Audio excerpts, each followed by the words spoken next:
Welcome back to Coping with COVID, our series here on Tiger Talks. I'm Captain Ryan Hernandez, and I'm joined today by Captain Sabrina Lewis and Chaplain Jason Byers. What we wanted to talk about today is mindfulness. Mindfulness essentially is an approach where you do things one-mindedly, so you're not focusing on a million different things at once, and you are present-focused. You're not thinking about what's coming up in the future, what's going on in the past, and you're not judging. So you're not beating yourself up on things that are just going on, not kind of critiquing everything. You're just really focused in the moment. And so what we're going to do today is actually do some practices of mindfulness and then talk about the different experiences that we've had with mindfulness, meditation, other forms of approaches that use that mindful practice. So Sabrina, can you tell us a little bit about some of the practices that you do that are mindfulness based? Yes. So I really like mindfulness. If you come to visit me or just even talk to me for a little bit, sometimes my anxiety gets the best of me sometimes. And so I was introduced to mindfulness back when I had engaged in therapy with my sleep concerns back in college. So I do a lot of progressive muscle relaxation. There's a few deep breathing techniques that I do, but for me personally, and I'm a little biased, I love progressive muscle relaxation. I put that in my sessions with me.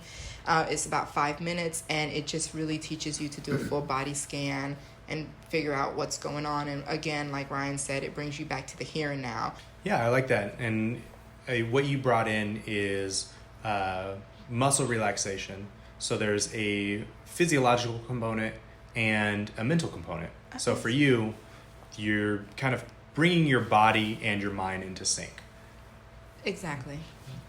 What about you, Chaplain?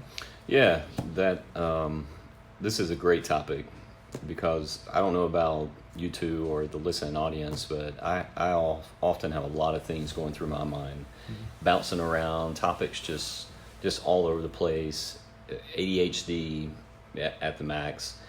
And because of that, it's hard for me to just sit still and focus. And that's pretty important in my profession as I'm trying to read the Word of God.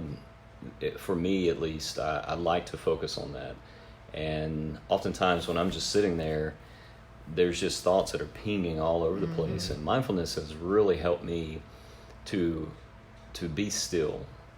And that's also strengthened my faith in just being still and letting, for me, the Word of God speak to me without all these thoughts. Because the thoughts are going to be there. Yeah. Mindfulness doesn't, at least for me, what mindfulness was teaching me was don't push the thoughts out permanently because they're going to come back. But it forces me to slow down and be still with a thought at a time. With even with the relaxation that you do, Sabrina, which maybe we can do that also. Yeah. We'll walk us through that and the audience because those are techniques that just, when your anxiety is up and when you're stressed out, you give these little techniques to the people and to us, and then it gives you that peace, so then you can carry on. Yeah, and I think the biggest component that I try and tell patients when I'm teaching them about mindfulness is that essentially what you're doing is moving your attention. So if I can shift my attention from this thing, whether it's anxiety or a test or some sort of anything in your life, if you can shift your attention easily, then you can kind of free yourself from the pressures that you might be experiencing in that moment. You can't do it permanently. I mean, unless you're some sort of monk in seclusion, you might be able to, but the goal is not to live your life 100% mindfully from that point on. It's to use it as a tool in order to reduce the strain and increase your efficiency in life. If you're constantly grinding through everything, you become less efficient. And what we want to do with mindfulness is give us a little bit of break so that we can replenish our energy and keep moving at the same speed that we were already going at. And so I like how you were talking about progressive muscle relaxation because it gives me a nice little caveat to this of not everything that you do mindfully will work for you. So I tried progressive muscle relaxation and I hate it. Why? It's just, it doesn't work well for me. Was Sabrina leading you through it? No. I mean, it would have worked a lot less. Oh, if no. she I had think led it would have been perfect at that point. So, but it's something that, there's some hallmarks of meditation practices and breathing approaches that we do in the therapy sphere. And so progressive muscle relaxation is one of them. And it was something I got introduced fairly early on, and I just never took to it. Now, I have patients that I know it works very, very well for, and I can lead it. But for me personally, when I'm doing mindfulness exercises, that's not a go-to for me because I know it doesn't work well for me. But there's things that we're going to talk about today that you as a listener might hear and try out and be like, this is not me. And that's okay. And then other things you might try and say, wow, this is something that I already do, and I can just change my approach while doing it, and it becomes a mindfulness activity. Yeah, and I feel like that's exactly what we all need to keep in mind. It's not one shoe fits all. Mm-hmm. It is a reality that you have to try different kind of mindfulness techniques. And if you can just stop and take moments to just focus on areas that you need to focus on, then that's exactly mindfulness. That's what you're doing. It's not emptying yourself of the reality of everything that's going on around the world. It's filling purposefully that space with some sort of peace and guidance in the moment, bring down the anxiety oftentimes. Yeah. I think you guys bring up a good point. And so I always explain to whoever I'm speaking with that mindfulness or whatever new coping skill that we're teaching, it's like a salad bar. And there's plenty of stuff in that salad bar, for me anyways, that I just don't eat. I look at it, I don't want. Some things I try. Beets. I love the beets. I really thought beets was... With the jalapenos. No, I thought beets were jelly cranberry sauce. Yeah. And I was very unhappy when I found out about that. I like pickled beets. I don't eat olives, though.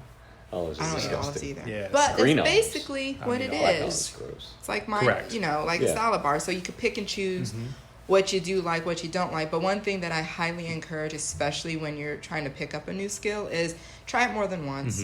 Give it an honest, 2 or 3 times, just giving it a go. When I was first trying it out, for me anyways, progressive muscle relaxation, I hated it. I didn't know why she had me in this room wasting time. I was supposed to, and then that meant I only had 30 minutes with her because I had 5 minutes in this dark room. But it got to the point where I liked going into that room, and I felt so much more relaxed by the time I ended up speaking with my therapist at the time that I still do it to this day. Yeah. And I do a lot of diaphragmatic breathing is where I like to start. I think breathing is such an essential skill. I mean, we have to do it anyway. And so it's not as much of a buy-in. You're already breathing. Why not try and do this do this a little bit different? And so when I was at Fort Gordon, we did a lot of biofeedback, which is basically seeing how efficient you are at doing that breathing exercise. And, we had a lot of people come in really, really skeptical because I'm saying, hey, we're going to breathe differently and you're going to feel better. And they're like, we're not going to do anything else. Nope, we're just going to breathe. And by the end of that initial session, they would really see the benefit for most people. Again, it's not for everyone. But I had people that, ran with it for months and got really good at it and didn't need kind of the overview that I was giving them in session, but they would come back and check in periodically, and they found a lot of great benefits to it. And it was one of those things that it's not just the breathing, it's the space and the way that they were able to take time out of their day for that themselves. Felt like exactly for them, because we give to everyone else all day. And when I did the breathing exercise, the research showed us that you practice 5 minutes at a time, 3 times a day, and that was effectiveness. That's 15 minutes a day that you're giving to yourself out of your 24 hours. Well, I do have a question because this comes up a lot. But a lot of times I get soldiers in particular that they are feeling whatever it is, their mind is just very loud and they can't turn their thoughts off. Or what would you suggest to them where they cannot actively or in that moment when they need it the most take a step away and maybe focus on their breathing, or do some type of body scan if there's still a new skill that they're trying to acquire?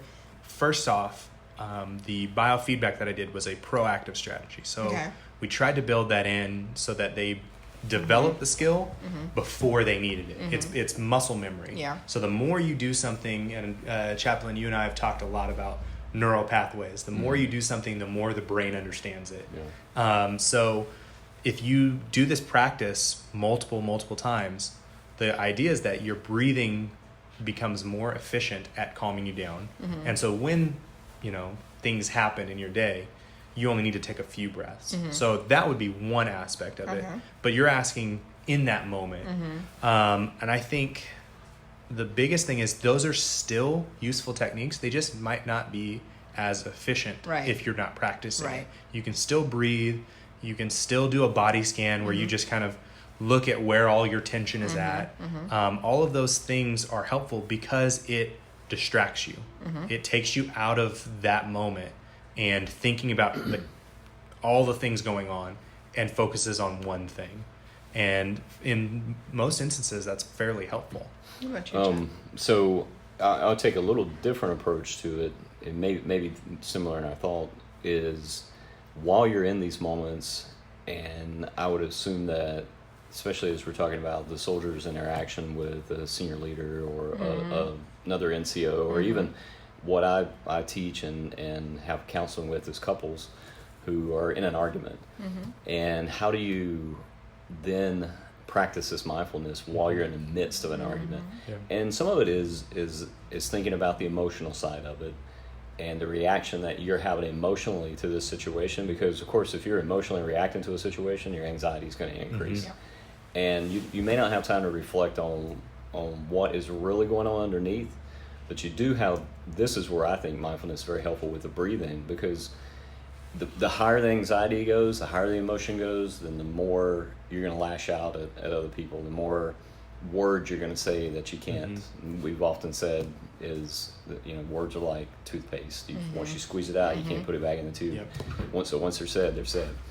So reflecting on what is going on with you, doing the body scan, and seeing, why am I getting so emotional right now? Is this warranted?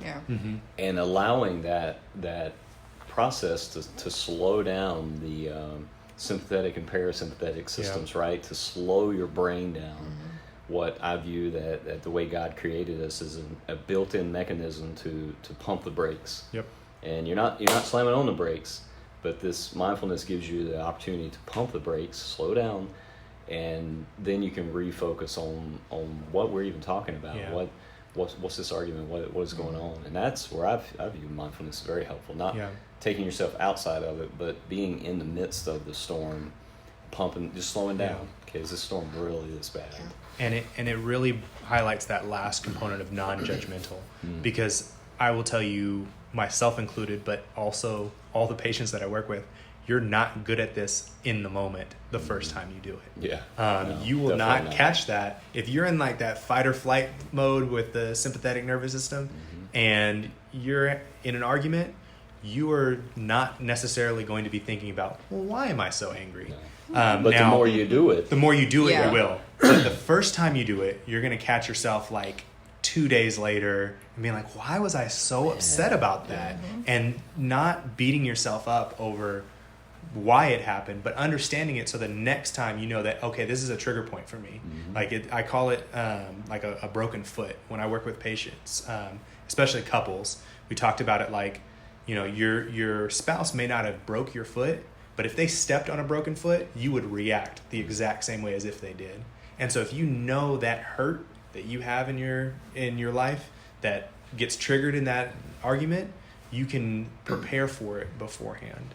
And so being able to calm yourself down with the breathing exercises is amazing, because it is really a way that is built into our anatomy to control that response. We don't necessarily have control over our heartbeat, and that's what really pushes us into fight or flight or not. But what we find is that by slowing down our breathing, focusing on other things, all the components that are beneficial to mindfulness that we're able to lower our heart rate and bring us out of the fight or flight, because it's really helpful to be in fight or flight if you're being chased by a bear in the woods. I can't say that I've ever been in that situation. No. It has its usefulnesses in your day-to-day life, but the vast majority of us spend most of our day in fight or flight mode. We have things to get done. Yeah. Us talking right now is probably more that system in our brain, so it's useful. But if you overuse a system without replenishing it, you're not going to function as well. And that was another thing that I wanted to say, like, especially if you stay in that high level sense of awareness where you're just always going on guard, whatever that might be, your body eventually gets tired. Yeah.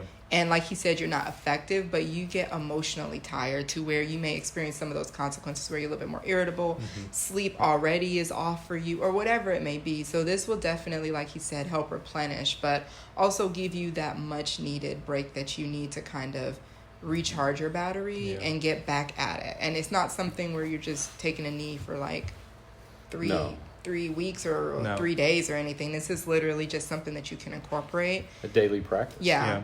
And Andrew Newberg says that as you age, if you stay in these fight or flight modes all the time, you can have early onset of Alzheimer's, because it does such damage to the brain over long-term stress. And so as senior leaders maybe listening, and or just people that are high stress all the time, just realize it has an effect not only on your mind but your body as a whole. And so physical health.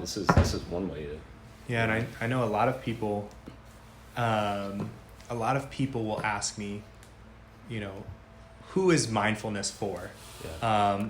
Of course, I'm a psychologist, so I have a cop-out answer, and I say everyone. Yeah. But really, it is for everyone. I use mindfulness with patients that have chronic pain. I use mindfulness with those with poor sleep, or if they have anxiety or depression. Or trauma. ADHD, being able to turn your focus is really, really beneficial. Pretty much anybody, but I think Chaplain really hit the nail on the head. Those among us that are good at what they do and perform well, they operate at a level that is sustainable for the most part. They've senior leaders, they've done upwards of 20 years and have been at the top of their field, whatever that may be. But at what cost? Yeah. And can you do that while still replenishing? Ryan, I think that'd be a challenge in a high op-tempo environment where a lot of our leaders are faced with day in, day out decisions to make to get their troops and soldiers ready for combat, ready to go to the field, and just to continue to be in that ready state in this high stressful environment that we're in. Well, and I do agree that may be difficult, but also if we're supposed to be ready now, not only for going to the field, like what I did there, not only going to the field, but whatever we're facing, I think it's also important for us to make sure that we have our mental abilities in check as well. So you practice them. It's not so much of you taking a knee or not doing anything or having to come in. You just practice them on your own and become proficient at them, and you let yourself know if you like it or not. Sabrina, that's really hitting the nail on the head. And that's why we do this podcast, is to be able to provide realistic resources that we can give to the listen audience. Ryan, do you have any thoughts on the resources? I do have some thoughts on resources. So there are some really great apps out there that address a lot of these things. I would say for beginning, I really advocate for Breathe to Relax. That's an app that's put out through the DHA. And it's free. It is free. And on the Google Play and App Store. Correct. So no matter what operating system you have, you can use Breathe to Relax. And another one that's put out by the same people is Mindfulness Coach. So it can actually walk you through some of these practices to help you in any way that you want. And if you like those things and want some additional resources, there's also some things that are available through your brigade behavioral health officers. So with that, we're pretty close to wrapping up our time here today. And we want you to tune in next week because we're going to actually walk you through some of these practices that we're describing in this segment. Yeah, so tune in. Tune in. Tune in. Rawr.